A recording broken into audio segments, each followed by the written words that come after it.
everybody. My name is Ben, and welcome to what is UnchartedX Podcast number 3, in which I sit down and chat with my good friend Chuck over at the cfapps7865 YouTube channel. It's a big channel. Chuck is a great guy. He very generously helped me out when I was first getting started, gave my channel a huge bump. As with my other podcasts, you can find the audio or the MP3 or an RSS feed for this on my website, unchartedx.com, or you can, of course, watch it right here on YouTube. I will set the video to imagery that matches up more or less with what we're saying. I think Chuck is also going to host this on his channel. So without further ado, please enjoy. Hey everyone, this is Ben from UnchartedX, and I am here today with Chuck from its cfapps7865, right? That's the channel name. You said that correctly, Ben, by the way. Thanks. How you doing, Chuck? Very good this morning.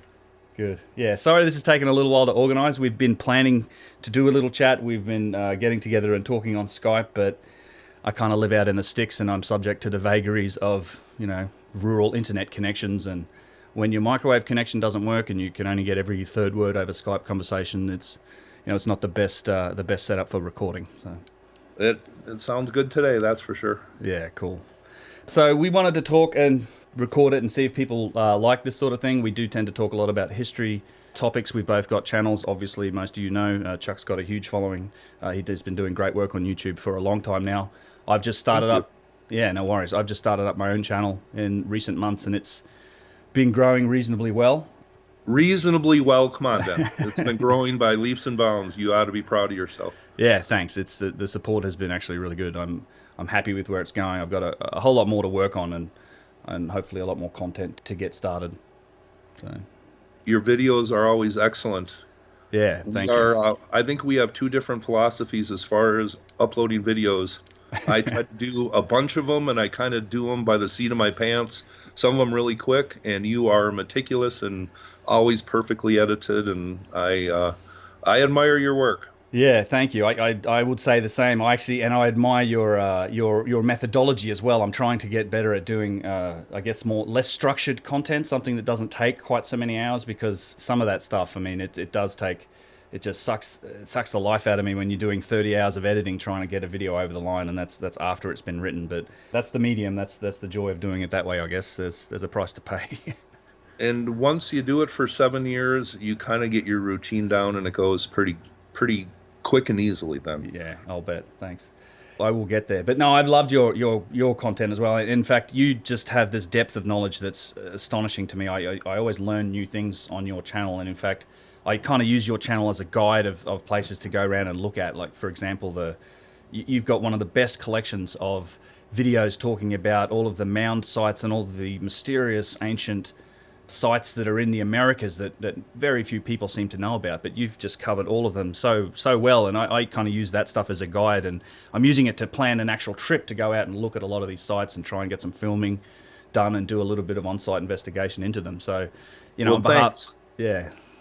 You just never know what you're going to find, and I did just a brief series maybe about 3 or 4 years ago on the ancient mounds and learned a lot, and then I thought I would look at that subject since I've learned so much over the past 3 years, and that series overwhelmed me. I wanted to document, as many sites as I could, and I think I was up to 100, and wow. I still have some sites I haven't even talked about. So the Ancient America thing is really something that I learned so much just doing those videos, and I know a lot of people are saying, really?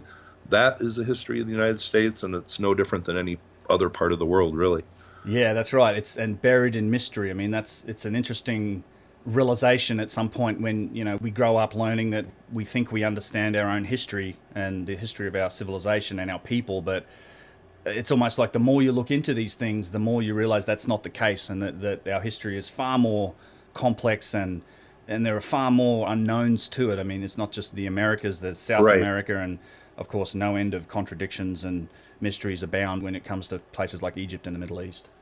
And now we're learning, the further down we dig, it goes way back in time. Well, yeah, for sure, in the Americas. And that's all, unknown stuff that we are just getting into. That's right. I come at it from an angle of a lot of the adjacent scientific discoveries along with the history as well. I've been fascinated by the work we've done recently to both extend the human timeline and also look at the complexity that's involved in our own genetic history, if you like. We have both been here for a lot longer than we originally thought we had.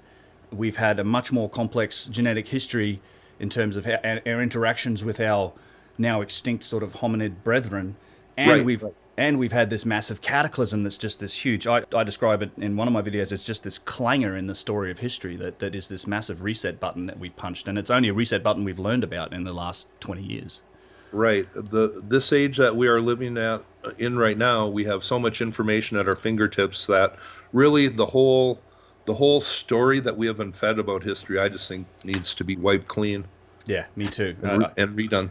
You're making great strides in terms of making that happen, that's for sure. It's actually a question I wanted to ask you, is that I know you've been working, producing these videos for, I think you said 5 years now, and I assume you've been interested in the topic for a lot longer than that. I mean, what was it that really first got you interested in these historical mysteries? The first thing that made you realize that, our story of history is so incomplete and full of holes? Well, I think the first video I made was in 2012, so I think it's been over 7 years now. Oh, wow. Okay. Which really freaks me out.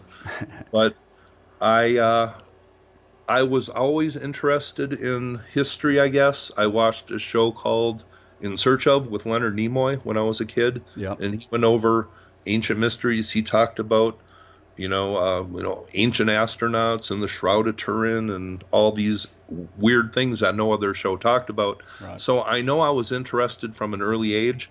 And actually, one of the things I've been interested since I was about 15 years old is the Kennedy assassination. Yeah. And I have never even talked about that on my channel. So that's a subject maybe I'll get into one day. But maybe about 10 years ago, I was living in Minnesota, and I finally picked up Fingerprints of the Gods. Oh, yeah. And the only reason why that kind of caught my eye is because it sounded like a cool book, and I recognized the author's name, Graham Hancock, only because I read a book of his before he was even doing Ancient Mysteries called The Lords of Poverty. That's the food and it's the not refugee, but that's the aid story in Africa. Right. Basically, based in the mid '80s, about the time that what was that concert that came out? The We Are the World thing. We Are the World, exactly. So it kind of goes into the problems of that effort, and that was just a great book. I remember just thinking that book was so important, and then when I saw Graham Hancock's name attached to Fingerprints of the Gods, I bought that book, and it was just like everything I wondered and kind of thought about made sense from that book. Right. I mean, he wasn't trying to prove anything. He's just in that book saying, hey, there's so much evidence that there was some people around a long time ago, a long time before our history started, that were doing things that we kind of don't even recognize now. Yeah. So everything he wrote in that book, and it was so comprehensive, so many different sites, that just got me interested. And that came along at a perfect time in my life when I was really looking for something to get involved in, because when I had lived out in Vegas a previous time, I kind of lived a kind of a crazy life and was kind of looking for something to invest my time in, something that wasn't so self-destructive. Sure. But so I appreciate Graham Hancock for a lot more than just ancient history, because he got me really interested in the subject, and I was thoroughly offended by what I had been taught in school, and realizing that there is so much more to the ancient world than we have been taught. And when I get offended, that's when I get wordy and chatty.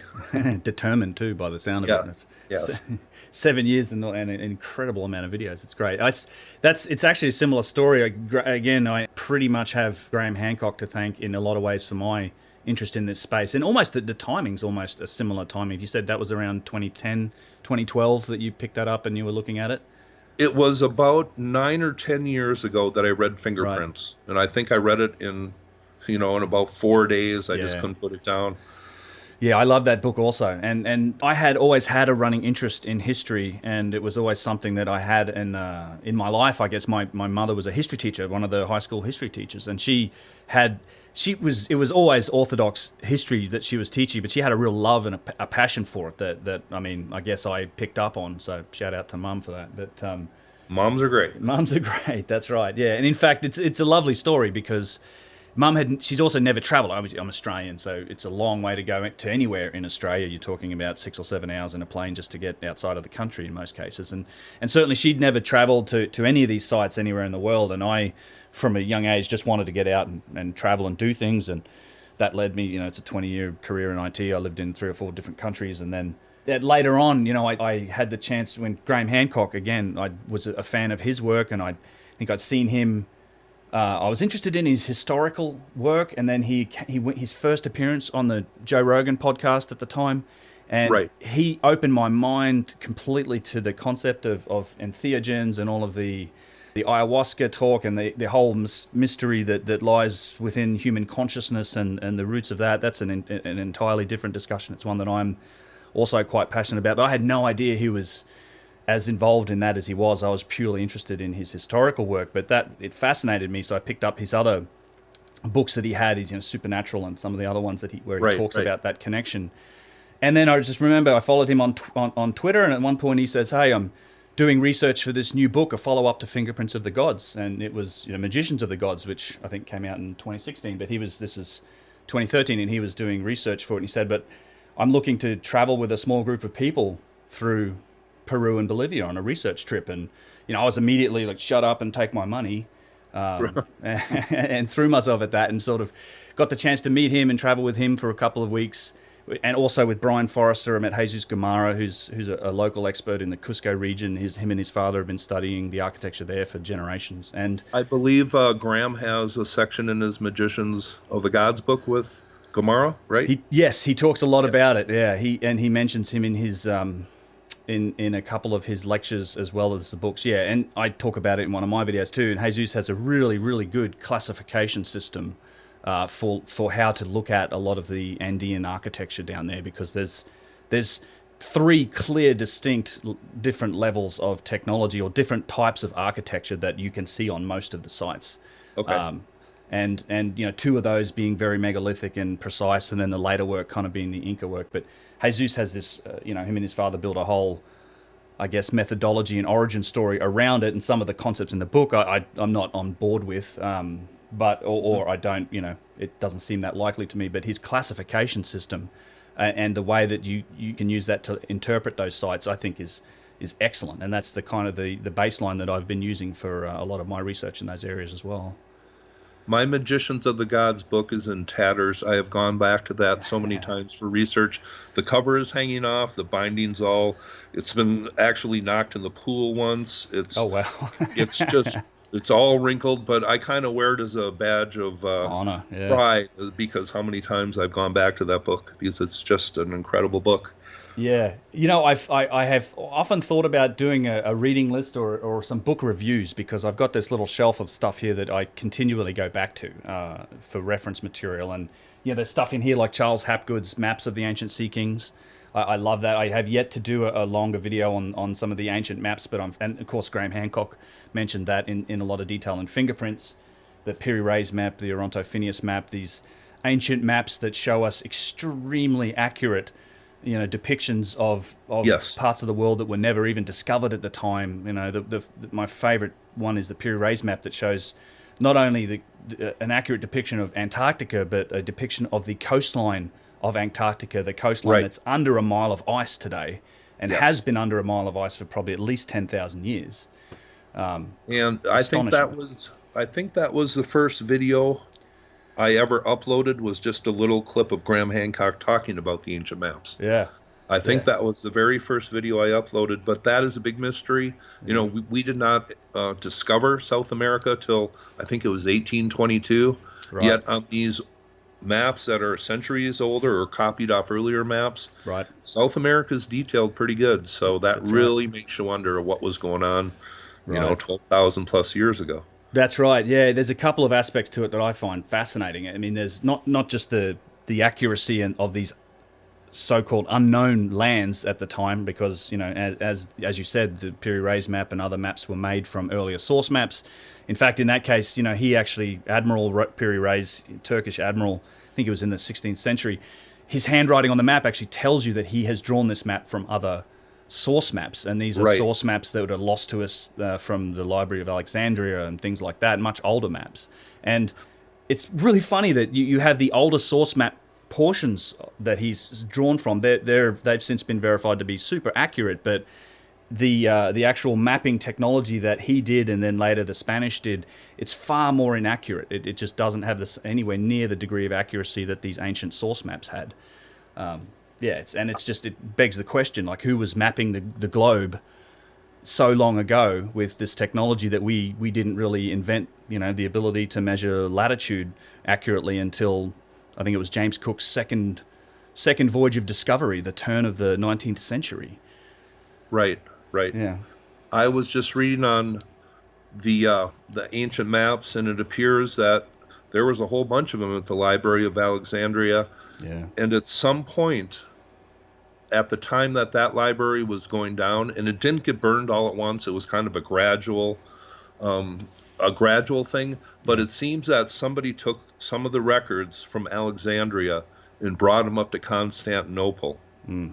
And some of them were preserved up there because that's where Piri Reis found his maps. Right. So somebody was kind of thinking ahead and actually preserving some of the stuff in the library. Some of the stuff, yes. Yeah. That begs the question of just how much and where is it and who has it. And I think there's a whole lot of stuff that's been pulled out of these, not just the Library of Alexandria, but I think places like Egypt and whatnot have been consistently pillaged, and I think a lot of that material has never seen the light of day since. It's probably in some private collections around the place, but I guess that's the game that some people are playing. So. Yep, and if you were anybody back in that part of the world at that time in history, you went to the Library of Alexandria to study. If you were a royal, if you were a son of a royal, right, that was the place to go. Yeah, that's correct, and that's a long tradition in Egypt as well. Like, this is a point that I always often like to make when talking about the ancient Egyptian civilization, is that that's also where the ancient Greeks, the Right. philosophers and their, we talk about all the intellectuals and the advances of the Greeks, but many of those cases, those Greeks went to Egypt to study, and they studied through the religious priesthoods, which were the holders of esoteric knowledge, magical knowledge, which we pretty much would describe today as sort of astronomical knowledge, Right. Understandings of the earth and the heavens and the motions of the stars, things like that. And that really led into the way some temples were built later on. And there was one guy who went to the Library of Alexandria to study, and we know him as the Shrouded Turin Man. Right. Yes. He was a royal, and he studied at the Library of Alexandria. And I think some kind of myths about where that story went kind of evolved from what he learned there. Yeah, I've been there to Turin. I've seen. I think they have a replica. I don't think it's the actual shroud. I'm not sure where that is, but I remember being in there and looking at that. That was a long time ago on a trip through Italy. It's an interesting spot, actually, Turin. But I always thought it was some kind of kooky hoax, and then I looked into it for 4 years and changed my mind a little bit. Yes, yeah. You have that. You definitely do those in-depth investigations. I do love to see the results of those things. Well, that was one that just burned my curiosity like nothing other. Because I was finding all this stuff, and I'm saying to myself, well, you have got the story wrong here, and you are going to debunk yourself right now, so you don't waste any more time on this. And then the more I kind of went along with what I was seeing and what I was thinking, I just only found more confirming evidence that I was right. So that was the most fascinating thing I've ever researched by far, just because it's been the total failure of historians to tell us exactly what that relic is. The whole thing with history, I have an issue with it almost being called a science these days. I am a scientist. I mean, for what it's worth, I have a Bachelor of Science, and I've always been in computers and IT, so I'm familiar with the scientific method and the way that works, but it's very difficult to directly apply that when we look at history. I often refer to it as like a murder case where the evidence never stops coming in. You're constantly having to readjust your picture of what happened based on this incomplete and often just sketchy set of evidence. And that's what history ultimately is. We're looking at the evidence that we dig up from the ground, and then the evidence of what people wrote down and recorded, and then we have to try and interpret that to put the picture together. And I think somewhere along the line, somewhere between William Flinders Petrie and Zahi Hawass, we've crossed the boundary from this interpretation of incomplete sets of data, and now all of a sudden it's become these hard facts and this doctrine almost that is, this is history, and this is how it is, and this is how it was, and we're the authority on this. And it's really not the case. There's always new evidence coming up, and we should always have an open mind and be open to the idea that new evidence is going to challenge that picture and change that picture. And I think it feels like we're coming up to a turning point of that. Although, to be honest, people have been investigating a lot of these mysteries and been saying that for a long time. But, I have hope that a broader awakening is happening. We have tools like the internet and different mediums where these discussions don't just happen in the halls of academia anymore. They're now out in the public sphere. And, maybe that colors the discourse a little bit. I can almost understand if I was an academic or a historian, somebody whose personal power was derived from my authority over this story, this interpretation. You almost have to be much more aggressive and assertive now in this modern age of discourse on the internet. And we don't have a lot of nuance gets lost in a lot of discourse that perhaps was there in the old academic halls where you're only discussing this amongst your peers. Now it's a lot more assertive, so I think I can understand the change in character somewhat. But I often look back at guys like Flinders Petrie, who was one of the early, really, he did the foundational work in terms of measurement and investigation into sites like Giza, and he didn't know what he was looking at. Like, he was looking at drill cores and these amazing, just evidence of advanced machining that happened back then, and he was puzzled and befuddled by it even then. But befuddled is a good word, because if you read a lot of those researchers who were there 100, 150 years ago, some of them are absolutely baffled. Some of them are saying, what the heck is going on here, basically. Right. And they add little things like they are, totally perplexed. Yeah. And I that's how I feel about it. When you dig into it, and I don't know why we deny that aspect to this, because for me, that's what's attractive about it in a lot of ways. There's this real mystery that sits out there on these sites. It's a real puzzle. Like, you can't, within that orthodox version of history, it's very, very difficult to explain some of the things that we see on these sites. My favorite topic, the boxes in the Serapeum. It just doesn't fit within what we see and what we know of the ancient Egyptian civilization, and certainly none of the tools that are in the archaeological record. Therefore, some of this stuff must exist outside of that. And then when you look at the overall picture with that in mind, and things like cataclysm in mind, the Younger Dryas, things like the extension of the human timeline, all these things, you can start to make a little bit of sense of it. But it's a real mystery, and it's when you go there and you have that in mind, it becomes a fascinating place. It's not this clinical sort of examination of history and looking at the textbooks and we know what everything happened here and it was beer and blankets and copper chisels. It becomes this sort of engrossing mystery that we don't know the answers to, that we have to keep investigating, and maybe we'll find out. And the mystery even becomes bigger when you listen to the standard Egyptologists try to explain some of those mysteries. And it's, for somebody who's really looked into it and you listen to what they say, you almost feel embarrassed for them. You do, yeah. Although it's a little hard. I try to dial back it's easy to get outraged is the way that I feel about a lot of that stuff, because I think everybody knows that a lot of the, particularly Egypt, but also you can see this happening in South America, but a lot of the management of these places has been it's been mismanaged to some degree. It hasn't. Plus, there's a story that's been out there that is just set into a lot of people believe what they're told about history. Right. Yeah. And that's a big problem. It is. Yeah. Yeah. And I mean, I've seen sort of how that sandwich or how that sausage gets made. This was another story. I mean, again, with Graham Hancock, after that trip in 2013, I had the chance again in 2015. He was still writing, I think he was just about finished writing Magicians at that point. And he's like, I'm going to Egypt. Who wants to come? I'm like, yes, I'd love the experience in South America. I want to do Egypt too. It was a bigger group on that trip. It was actually the first time I'd been to Egypt, was over there with him. And this is what was a lovely part of the story that I didn't finish telling earlier, was that this was also my chance to take my mum on her first trip to Egypt.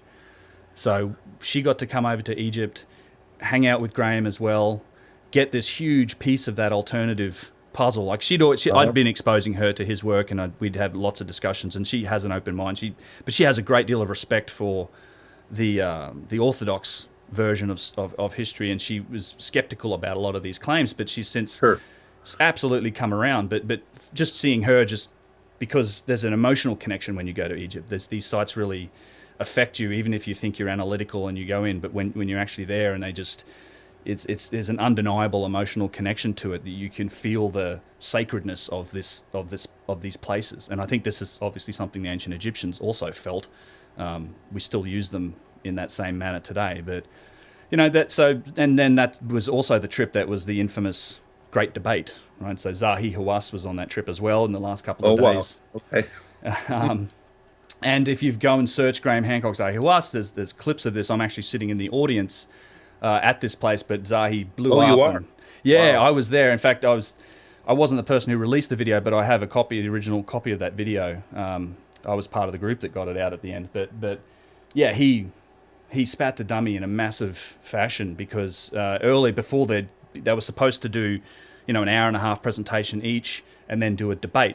And Graham was setting up to do his presentation, and flipping through his signs or his slides, and a picture of Robert Bauval pops up, and anybody who knows anything about the history with the here, Orion correlation, yes, right? You're right. Yes. Yeah, so because Robert and Graham have published books together, and he's done some great work with the Orion correlation.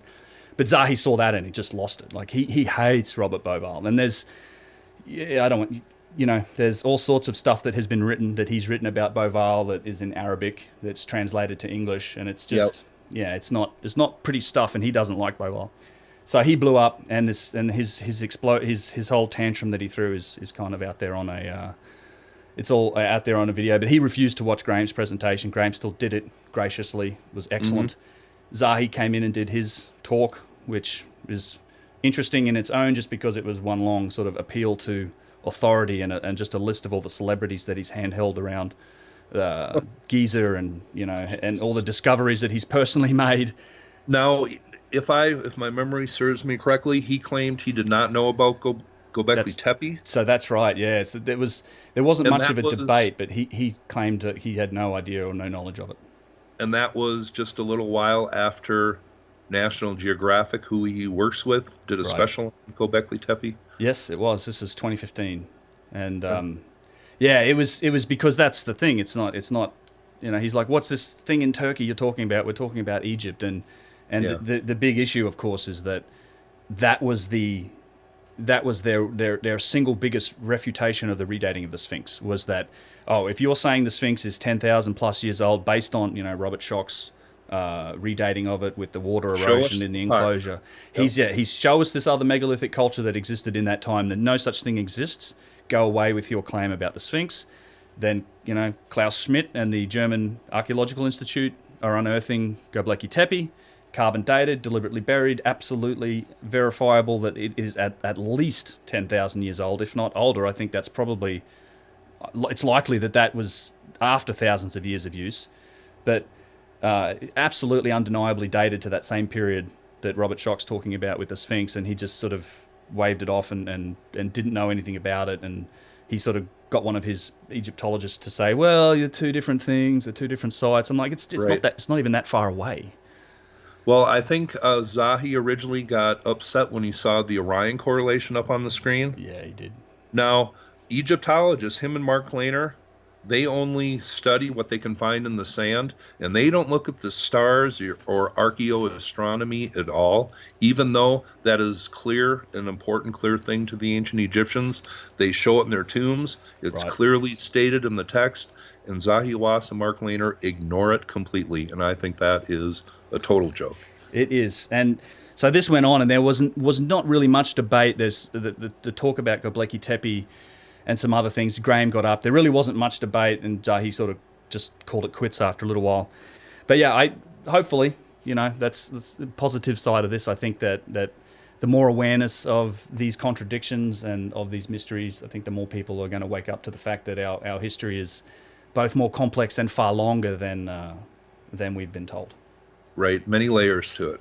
There are many layers to it. Yeah, that's the thing. You get to places like Giza, and we look at it, and what we see today, it's hard to keep in mind that is so nuanced. You have what is likely multiple different civilizations and certainly multiple periods of building, and then also thousands and thousands of years of just pillaging and quarrying. I'm fascinated with the stonework aspect of this and the giant megalithic works, but you've got essentially entire cultures using these megalithic sites as quarries for quality building stone and rock for thousands of years. I think one mistake people do is they look at a site like Giza or Sacsayhuaman in Peru, and they say, well, there was an original culture here, and then the Incas came along, or there was an original culture in Giza, and then the dynastic Egyptians came along. Well, I think how many thousands of years is there between that? I think we could have had many different cultures at some of these places that we think maybe there was only, a couple at. Yes. Yeah, I absolutely agree. It's well and truly more nuanced, and it's funny to me because carbon dating, it cuts both ways. It's often used when it supports the story in the official Egyptologist or Orthodox version of history. They like to use it when it supports what they're talking about, but at the same time they like to ignore it when it doesn't support what they're talking about. And effectively all you're getting with carbon dating could be just the last time someone wearing a loincloth, rolled up to these massive rocks and made a campfire, because that's, it doesn't say anything about the stonework itself. So in a lot of cases, that's where you're getting carbon dates from. It's just from whoever was inhabiting this place. Doesn't relate to its construction. But, on the other hand, you have places like Gunung Padang in Indonesia, which is this giant man-made, or sort of, it's debatable, but this giant structure that's out there in the middle of the Indonesian jungle, sort of pyramidal with this columnar basalt structure, but there's cavities inside it, and Danny Hillman Nadawajaja, there's the geologist actually that was running the investigation into that site before he was shut down by the establishment archaeologists who had never actually been to the site. He actually did some drill cores. He pulled material from within these cavities in Gunung Padang, and you've got carbon dates that go back as far as 25,000 years ago, which is well and truly before the dates for human civilization. And you're pulling this up from a structure that requires civilization in order for it to have even been conceived, let alone built. That place is very interesting, and it makes you wonder what else is buried in jungles all around, and what else, what is possibly submerged off the coast. That's right.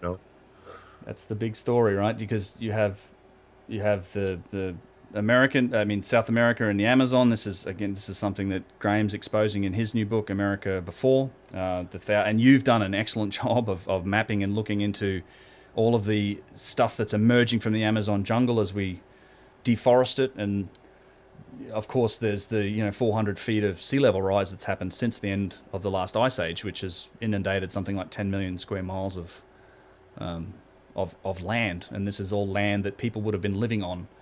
Totally during that ice age. It did. Yeah, cataclysm's the word. And it's one of my favorite topics as well. But I just don't think we have any real conceived notion of just how bad this cataclysm was. And even the Hollywood movies about giant disasters and things, I don't think they even come close to describing the true brutality of what it meant to be around when the Younger Dryas went down. Right. I think one of the best sources, and one that people might ignore, is Native American flood myths. Right. And some of these go back, to maybe 10, 12,000 years ago, because if you listen to Randall Carlson talk about this, and then you read those North American flood myths, they match. Yeah. They really match, and it's almost eerie. And to be a Native American storyteller, you had to memorize those stories word for word, get them exact, or you were not going to retell stories. Right. Yeah, it's the oral traditions, the oral storytelling traditions, right?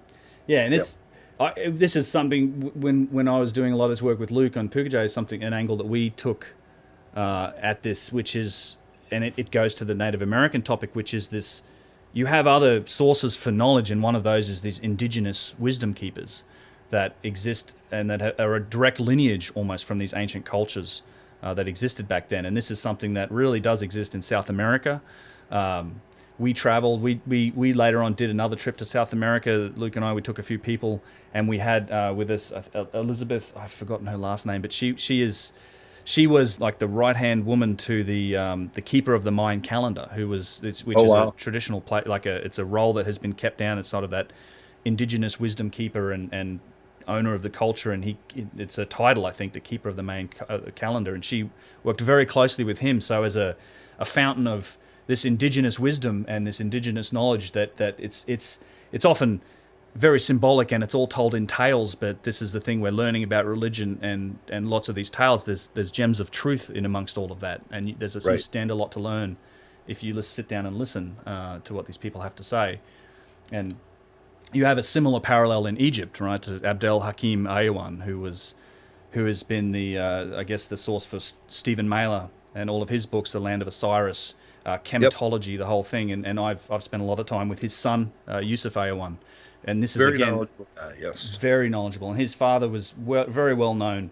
He's sadly wested since then, but he's wested. Yeah, but he was an indigenous wisdom keeper, and he would give you an entirely different story of history than the orthodox story we've all been told. And all of these things, they're very much worth listening to. They're all part of the puzzle.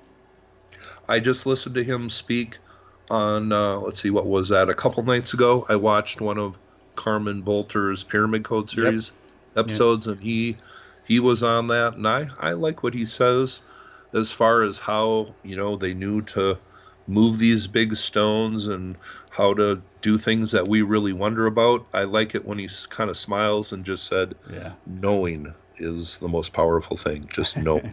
So they had some wisdom that we have totally lost today, I think. I agree. Yeah, he talks about these places as sort of sound hospitals and really looks at the concept of acoustics and resonance. And I think these are all, it's funny to me, this vibrational concept and resonance and frequencies and acoustics. In a lot of ways, these are only just emerging disciplines of science. Like we really are only just now starting to get into some of these topics, and this may well be an area that it ties in with my whole perspective on technology. Like we tend to try and solve all of these problems and look at everything from within our own lens of understanding. That's the mistake we make. Yep. Right.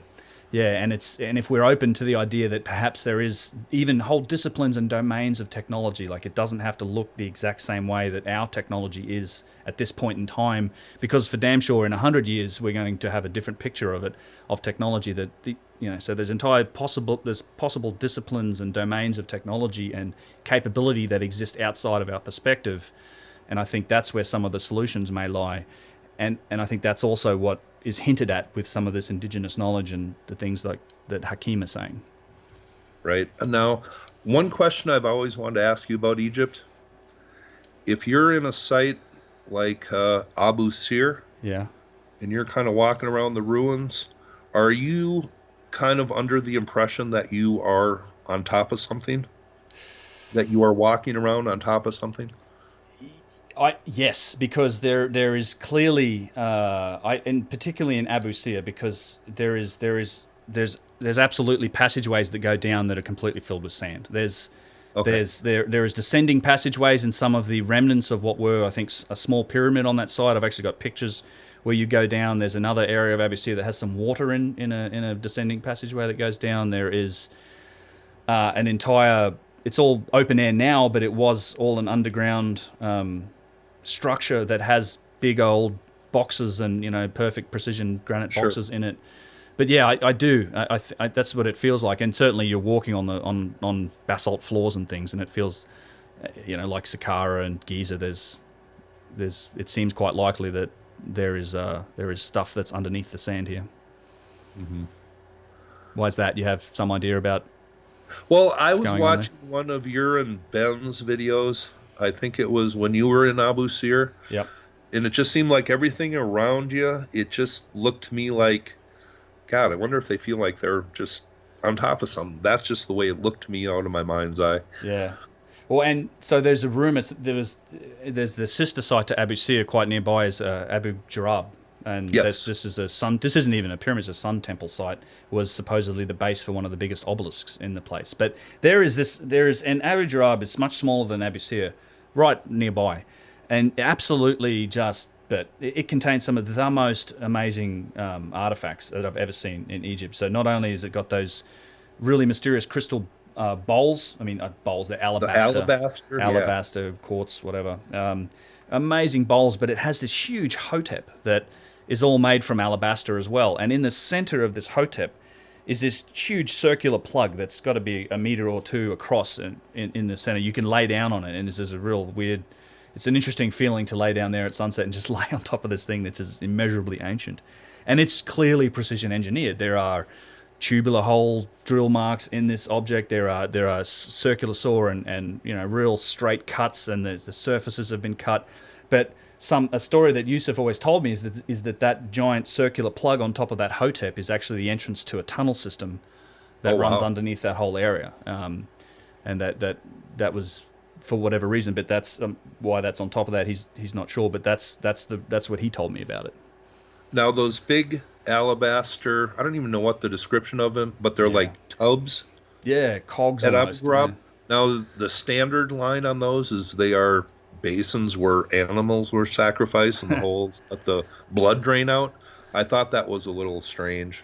Yeah, it doesn't make a lot of sense to me because you're right. They do have holes in them that would not let the bowls fill up very much because you have these like 4-inch, again, straight precision cut holes in the side of these blocks and a very strange pattern on them. I mean, they almost look like cogs to me. These giant cogs. I know when I put this video together, I'll definitely put some footage of these in here. It's a very strange design. They're cut out of these giant square blocks of alabaster.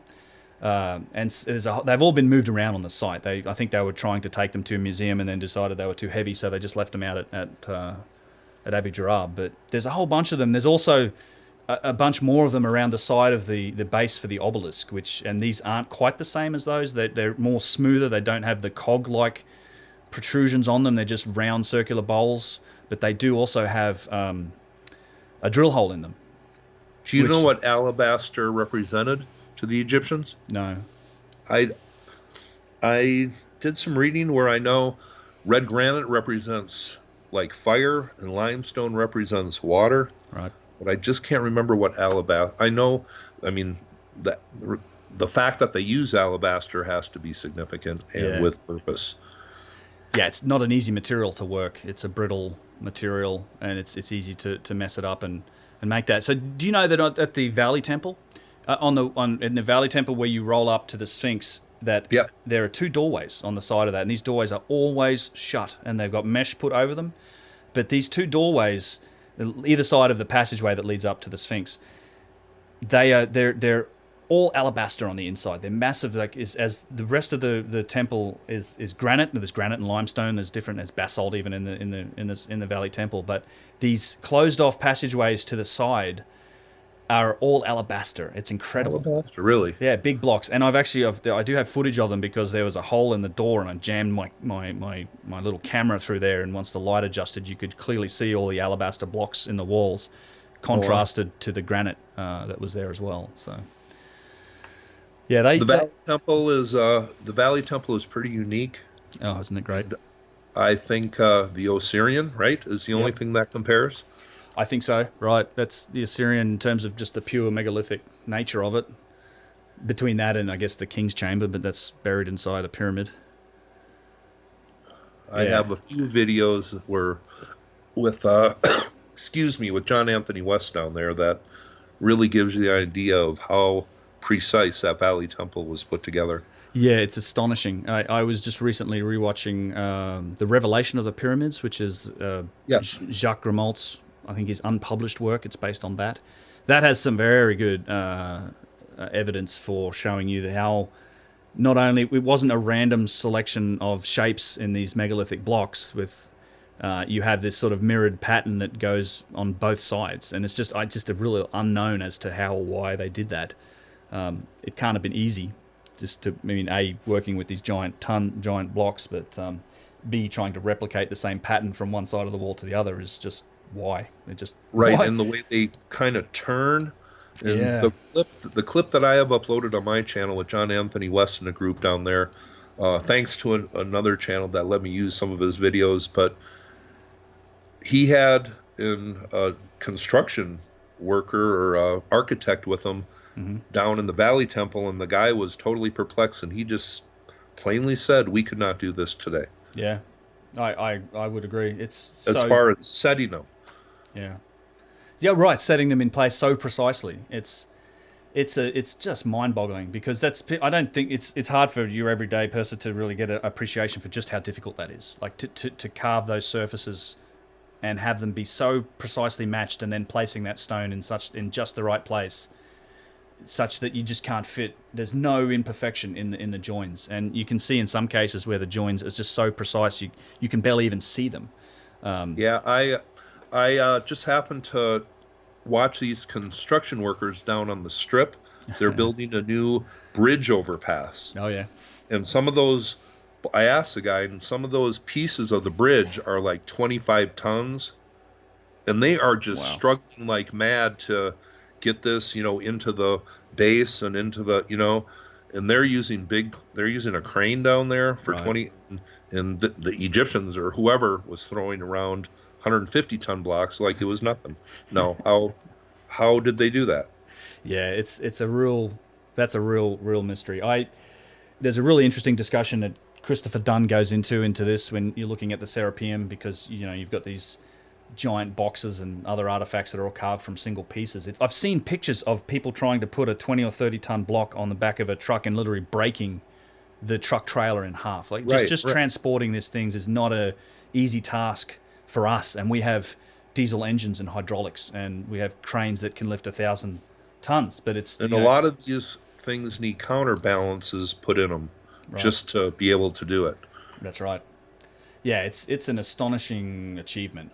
In any case, the more you learn about it, this is why I enjoy the opinions of guys like that construction worker, and anyone who's an architect or an engineer, or anyone who has a grasp on the practicalities of trying to do this work. I really think those are the types of people that we should be looking to for an authoritative stance on what this would have taken. Because I mean, I do want to be clear that our Egyptologists and archaeologists do a great job in terms of understanding the ancient cultures that we know about. That's what they're there to interpret. But when it comes to engineering and construction, they're not experts in that realm. And quite often they just don't look at those aspects of these buildings. They look at, like, what was the symbology related to this? What was written on the walls? How did people use this? They don't really look at how did they build it. I think somebody went down a whole different path than what we went down. As far as technology and machinery, I think they were more into knowledge and some aspect that we just don't think of today, because we need to burn energy and, Yeah. I describe it as they had a mastery over natural materials that is unsurpassed. And I look at how we do technology today. Like, so we think if we were to build something like a skyscraper, we manufacture precision materials. We look for lightweight, easy to use steel composite materials. We do that because we need it to be lightweight and we need it to be strong. But if you have the ability to work with natural materials like stone, like some of the hardest types of stone, and to do that without the effort that it takes us, which certainly seems like they had that capability, then you don't have any need to build composite materials. You don't need to make all these other types of advanced materials if you have a mastery of the natural environment. And we know what lasts longer too, right? This is the reason that the Great Pyramid's still there and our skyscrapers in 1,000 years won't be, is because these natural materials last an awful lot longer. And if you have the ability to work with that and to create these solid structures from natural material like that, then you don't need to make space-agey materials. You can extend the analogy. I like to extend it all the way to shooting up into space. Okay, so we're 1,000 years from now, we're a race that's into the heavens, where space travel's a thing. We're all up there doing it. We're making spacecraft. Same methodology stands. We need these lightweight materials. We need to make these craft. But if you could advance your technology to such a degree that you have mastery over the cosmic forces themselves, then you wouldn't be making spaceships. you would be Right. making things like small planets. You would be making things like the moon. If you could The control... moon is a Yeah, the right. moon is a whole different show. That's a different kettle of fish, I know. And it's... But if you alter, you take that technology discussion far enough, and all of a sudden, if you can control gravity, and you could, you've got the ability to pull together a lot of that sort of natural material. Now you don't need to make this other material. You can use natural forces and natural materials to get what you want. It's all about perspective on technology and having an open mind, I think. Yep. All right. Well, I think that's probably at the end of our time for today to chat. But thanks for talking, Chuck. That was great. No problem. I think we make a pretty good team. You have been to these places, and I have looked at these places from overhead and read about them, and I don't know. I think we have a lot of good things to discuss. I think so too. Yeah, your knowledge is kind of scary. It's a little intimidating to talk to you about this stuff. You know so much about so many of these things. It's crazy. I think part of the reason why I can look at sites today that maybe not 5 years ago is because I have looked at so many ancient different cultures and so many periods of history that now when I look at a site, I'm kind of making my own determinations instead of relying on what other people say. Right. And a lot of cultures looked at things very, very much in the same way. And I just think from looking at a whole bunch of different places and different periods of time, it's really benefited my overall knowledge. Yeah, well, you're benefiting the overall knowledge of an awful lot of people, and thank you for doing that. It's thanks, excellent. man. Yeah, I try to watch all of your stuff, and I've been working my way through your back catalog slowly. Yeah, you're a fountain of knowledge, Chuck, so that's great. I appreciate that, and your channel is going to keep on growing by leaps and bounds because you put out some of the best videos on YouTube as far as ancient history. And I'm glad people are recognizing that. Yeah, thank you. And for those that are interested, you can get at me at UnchartedX.com and, of course, right here on the YouTube channel. Maybe someday I'll have a website. I can help you with that. I need help. I'm a technical idiot. Yeah, I'm unfortunately cursed with the ability to make all that stuff mostly work. So, and speaking of that, for the audience out there, if you guys like this, please let us know. Leave a comment with your thoughts below. And, there's a possibility that we'll do these in a live stream at some point in the future so that we can interact with everyone out there. And if you like that idea as well, please let me know. Sure. That sounds like a good deal, Ben. Cool. Well, thanks again, Chuck, and we will do this again. Yes, we will. I will talk to you real soon. Cheers. Bye-bye.